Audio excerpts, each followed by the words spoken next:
According to question number 6, make a label diagram of a candle flame. ठीक है, एक candle flame का हमको पूरा लेबल डायग्राम बनाना है। आप according to you look at this formula diagram according to this की आउटर जोन है, आउटर जोन बोला है उसको कि कंप्लीट कंबशन जहाँ होता है, मिडिल जोन है जहाँ पे पार्शियल कंबशन होता है, इनर मोस्ट जोन है जहाँ अनबर्न्ट वैक्स वेपर्स बनाते हैं। एक्चुअली हमको पूरे वैक्स का इसमें हॉटेस्ट पार्ट है, मॉडरेटिव पार्ट है, लीस्ट पार्ट है, वैक्स कैंडल है। तो हमको एक्चुअली इस तरह का लेबल डायग्राम बनाना है पूरी कैंडल का। ठीक है, according to question number 7, name the unit in which the calorific value of a fuel is express. Actually उस यूनिट का हमको नाम बताना है जो कैलोरीफिक वैल्यू को एक्सप्रेस करती है। तो calorific value is defined as the energy content in the fuel, it is expressed in the form kilojoule per kilogram. ठीक है, किलोजूल पर किलोग्राम की फॉर्म में हम इसको क्या करते हैं, इसकी एक्चुअली कैलोरीफिक वैल्यू को हम क्या करते हैं, एक्सप्रेस करते हैं। ठीक है, explain how CO2 is the able to control fires. हम पूछ रहा है वो कि CO2 फायर को कैसे कंट्रोल करती है, इसको एक्सप्रेस करना है। तो CO2 is a non combustible gas and extinguishes fire in 2 ways. Combustible non combustible gases से और फायर को 2 वेज में वो एक्चुअली 2 वेज में वो कंट्रोल करती है। तो फर्स्ट है, it is heavier than oxygen.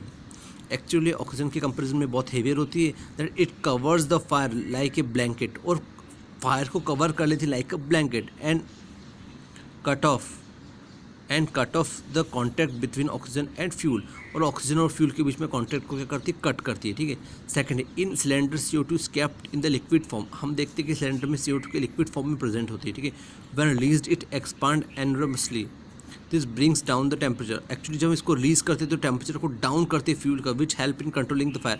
अगर ऑब्वियसली जब टेम्परेचर डाउन होगा तो फायर ऑब्वियसली क्या होगी, कंट्रोल होगी, है ना।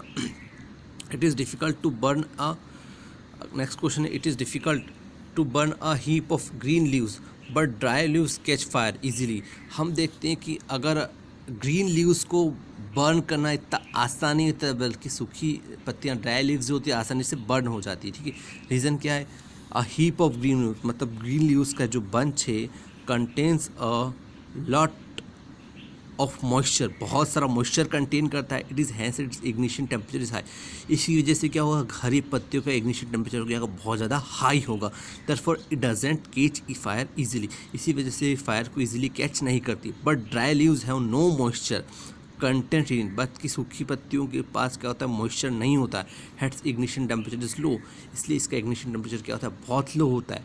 Therefore it catches fire easily, इसी वजह से क्या होती है, फायर को इजीली कैच कर लेती है। ठीक है, क्वेश्चन नंबर 10 है, which zone of a flame does a goldsmith use for melting gold and silver and white. कौन से जोन से, हमने कैंडल के अलग अलग जोन देखे, तो कौन से फ्लेम के जोन से क्या होता है, सुनार गोल्ड स्मिथ मेल्ट करता है गोल्ड और सिल्वर को। ठीक है, the goldsmith mainly uses non luminous flame, non luminous flame use करता है, which is turn to be outermost part होता है। जो आउटर मोस्ट पार्ट होता है, सबसे हॉटेस्ट पार्ट होता है। ठीक है, आपने पता है कैंडल का, आपने पढ़ा है आउटर मोस्ट पार्ट सबसे हॉटेस्ट पार्ट होता है। This part of the flame is use in because the outermost flame undergoes complete combustion, it is considered as the hottest part of the same flame. Sorry, अब question number 11 आपको नहीं करना है, question number 4th 12th, can the process of rusting the called combustion. क्या rusting के process को हम कंबल्शन बोल सकते हैं, डिस्कस करना है। तो इसका आंसर है no, because rusting is a exothermic process as heat is liberating during rusting. Actually हम उसको रस्टिंग को हम कंबल्शन के थ्रू कंपेरिजन नहीं कर सकते, क्योंकि रस्टिंग क्या है, एक एक्सोथर्मिक प्रोसेस है, उसके थ्रू क्या होता है, हीट लिबरेट होती है। On other hand combustion is a chemical process, और दूसरी तरफ क्या होता है, कंबल्शन एक chemical process in which substance reacts with oxygen to release energy. Actually क्या होता है, इसमें रिलीज होती है, एनर्जी रिलीज होती है जब सब्सटेंस ऑक्सीजन के साथ रिएक्ट करता है इन द फॉर्म ऑफ हीट और लाइट। ठीक है, उसमें क्या होती है, हीट लिबरेट होती है, किसके अंदर, कम रस्टिंग के अंदर। ठीक है, अब क्वेश्चन नंबर 13 है,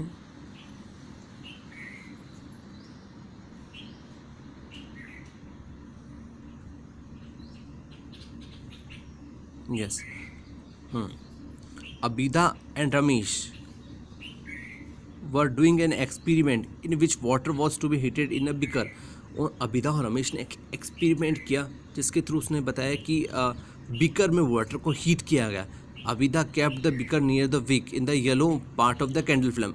उसने क्या करा, अबिदा ने क्या करा, बिकर को near the wick in the yellow part of the candle flame, beaker को कैंडल के येलो पार्ट के नज़दीक रखा। और Ramesh kept the beaker in the outermost part, है ना, और आउटर मोस्ट पार्ट के सबसे बाहर वाला जो पार्ट होता है आउटर मोस्ट पार्ट, रमेश ने बिकर को वहाँ रखा। Whose water will be get heated in shorter time, कौन सा वाटर बहुत शॉर्टर टाइम में क्या हो जाएगा, हीट हो जाएगा एक्चुअली। तो हम क्या देख सकते हैं इसमें, द वाटर प्लेस्ड, आप खुद बता सकते हो, the water placed in the outermost part of the flame will be heated in a short time. जो सबसे आउटर मोस्ट पार्ट जो होगा, अगर वहाँ वाटर का बिकर प्रेजेंट है उसके, तो सबसे शॉर्ट टाइम में क्या हो जाएगा, वो हीट हो जाएगा, क्योंकि उसका इग्निशन टेम्परेचर क्या होगा, बहुत कम होगा। आप जानते हो कि आउटर मोस्ट पार्ट जो होता है क्या होता है, आउटर मोस्ट पार्ट उसका जो होता है एक्चुअली वो क्या होता है, बहुत ज़्यादा हीट प्रोड्यूस, हॉटेस्ट पार्ट होता है। And since it is non-luminous flame or the water placed in the outermost part of the flame will be heated in the short time, since it is a non-luminous flame, ये क्या बहुत non-luminous flame बोलते हैं, it is regarded as the hottest part, non-luminous भी है और non-luminous बोलते हैं इसको, hottest part of the flame। so Ramesh beaker will be heated first, Ramesh का बिकर क्या होगा, फर्स्टली हो जाएगा हीट।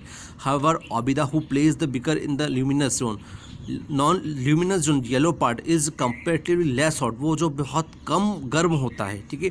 नॉन ल्यूमिनस जोन क्या होता है, ल्यूमिनस जोन येलो फ्लेम वाला जो पार्ट है वो क्या होता है उसके कंपैरिजन में, कि इसके हॉटेस्ट पार्ट कंपैरिजन में बहुत कम हॉट पॉइंट होता है, इसलिए क्या होगा, उसकी जगह क्या होगा, वो बहुत ज़्यादा समय टाइम लगेगा उसको हीट होने में एक्चुअली, ठीक है। Okay, here is the solution of complete all questions. हमको क्वेश्चन नंबर 11 सॉल्व नहीं करना है, ठीक है। I will also send PDF of this exercise of this chapter and you have to complete your copies. If you have any doubt you can ask with me to me. Okay class.